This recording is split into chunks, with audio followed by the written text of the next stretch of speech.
میں آپ کو جو بات بتا رہا ہوں میں آپ کو نیک نیتی سے خیر خواہی سے بتا رہا ہوں. نہیں، آپ یہ تاثر دے رہے ہیں لوگوں کو کہ بلے کا نشان خدا نخواستہ نہیں ہوگا. اچھا بھائی، اگر یہ انٹرا پارٹی الیکشن نہیں ہوں گے 20 دنوں میں تو بہت مشکل ہو جائے گی بلے سمیت الیکشن لڑنا. نہیں ہوگا، یہ میں کیمرے میں کیونکہ گراؤنڈ بہت اسٹرانگ ہے ہائی کورٹ میں جانے کے. سر ایک فیصلہ 70 دن محفوظ رکھا گیا. مصیبت یہ ہے کہ LLB اس ملک کے LLM اچھا جس نے بھی تمہارے پیپر چیک کیے ہیں اللہ تعالیٰ اس کو یعنی کہ کیا میں اس کو کہہ سکوں. ارے میرے بھائی، خدا کا واسطہ ہے، وہ بندہ جو سارا دن کھجل خوار ہوتا رہا ہے عامر، اس نے تحریک کے انصاف کے وکلاء سے بات کی، ان کی قیادت سے بات کی، ایک اس نے سورس کا نام بھی لے لیا اور انہوں نے کہا کہ جی وہ یس آپ نے بہت سارے قانونی ماہرین. میری خواہش ہے پلیز. وہ ایک فیصلہ ہے نا، اس فیصلے کے خلاف وہ کہہ رہے ہیں ہم ہائی کورٹ میں جائیں گے. اب یہ تو ہوگی لیگل ایسپیکٹ. کیا کوئی ایسی پلی بھی وہ لے سکتے ہیں؟ جیسے بہت سارے تحریک انصاف کے جو نمایاں لوگ ہیں وہ تو بھائی چھپے ہوئے ہیں گرفتاریوں کے خوف سے. تو بھائی یہ الیکشن کون کروائے گا؟ ان کا پارٹی سیکریٹریٹ کہاں کام کرے گا؟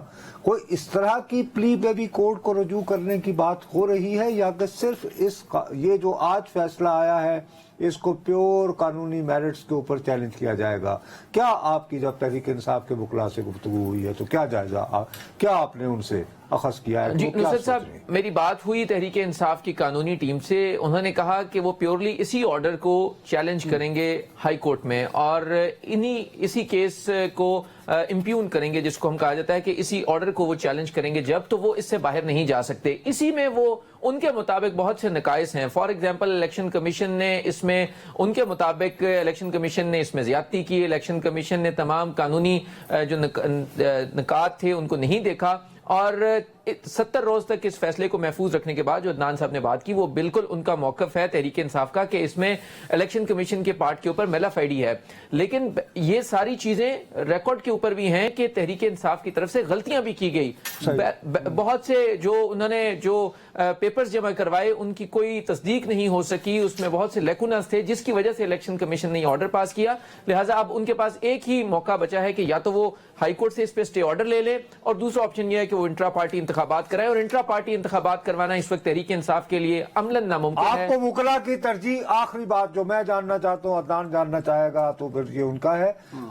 آپ کی دانش میں تحریک انصاف کی قیادت اور وکلاء جن کے ساتھ آپ رابطہ کر پائے ہیں ان کی ترجیح کیا فوری انتخاب بن رہے ہیں کہ یار جیسے جیسے کروا لیے جائیں، یا یہ کہ جی کورٹ سے ریلیف لی جائے؟ جی نہیں، ان سے میری بات ہوئی. بیرسٹر گوہر ہیں جو لیڈ کر رہے تھے PTI کی قانونی ٹیم کو. انہوں نے کہا کہ ہم اس کو ہائی کورٹ میں چیلنج کریں گے. فی الحال ہمارے لیے ممکن نہیں ہے کہ ہم انٹرا پارٹی انتخابات کروائیں اور 20 روز کے وقت کے اندر جب نہ اس وقت کارکن دستیاب ہیں، نہ رہنما دستیاب ہیں اور نہ ہی مرکزی قیادت ہے. سو لہٰذا ایسے حالات میں انہوں نے کہا کہ وہ اس کو چیلنج کریں گے. سر ویری رائٹ، بالکل ٹائم بھی ہمارے پاس کام تھا. یہ ڈیبیٹ بڑی اہم تھی. عامر صاحب بہت شکریہ. نصرت صاحب